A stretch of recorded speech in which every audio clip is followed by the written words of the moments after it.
Hey everyone, finished watching the next VR Troopers episode, Dream Battle. The troopers, along with Percy, are playing paintball. A disguised Skug spies on them and reports to Grimlord. Grimlord calls nighttime. He plans to trap the troopers in a dream. Back at the paintball course, the disguised Skug leads the troopers into an ambush. The troopers are sent into the battle grid. It looks unusual. Nighttime zaps the troopers out of it. They feel tired. They go to the lab and collapse. The troopers awaken in a dream. Professor Hart materializes VR visors on them so he can monitor what they're experiencing. The troopers wander through a surreal nightmare where Grimlord has taken over the world. At the lab, Professor Hart tries to enter the dream, but fails. He only manages to explain to the troopers that they're in a dream. Suddenly, all the troopers are separated. The troopers each find themselves fighting against monsters. Eventually, they reunite only to find nighttime in control of their own vehicles. Ryan concentrates. If this is a dream, then anything's possible. He summons a dream eradicator and fires it at nighttime, who retreats.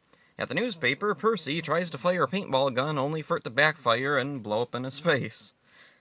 This episode's okay.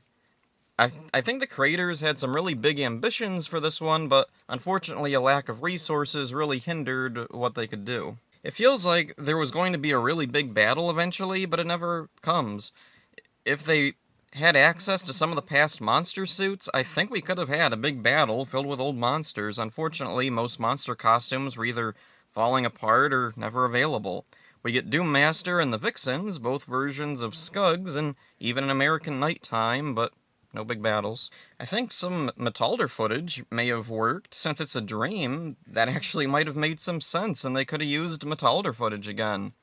Might have actually been kind of cool to see that. The battle grid forms return outside the battle grid. They get little screen time, unfortunately. The surreal nightmare world is unique and fun, but it's all too brief and doesn't go far enough. I think the dream aspect should have been unknown to the audience, at least for a while. There's little stakes throughout, which creates a lack of tension. It's cool to see Nighttime again, and I think this is his last appearance. He never gets killed, so no resolution. There's a huge missed opportunity here for Hart to join the troopers. Since it's a dream, he could physically be there, not just be a face on a screen. I don't know why they were so restrained in so many aspects of this episode. Caitlin's monster has apparently made another appearance, but I can't remember its name. It's just called You here. Like, it shows up and Caitlin goes, You, and the monster goes, So you remember me. And I looked it up on Ranger Wiki, but the entry for this episode is incredibly sparse. There's no, cast list or anything. Overall, this one is different and unique, but it doesn't really go quite far enough to be memorable. So yeah, that's it for this one. Hope you enjoyed it. See ya. On the next Saban VR Troopers, Grimlord uses Bongotron to put a band together. A rock band that will lead its followers into the waiting arms of Grimlord. So he kidnaps the Crossworld kids. He means business. And Bongotron steals their talent. Rocket. Can't play. It's gone. Can we rescue the Crossworld kids and restore their talent? Find out on Saban VR Troopers. Monday at 5, 4 Central on Fox.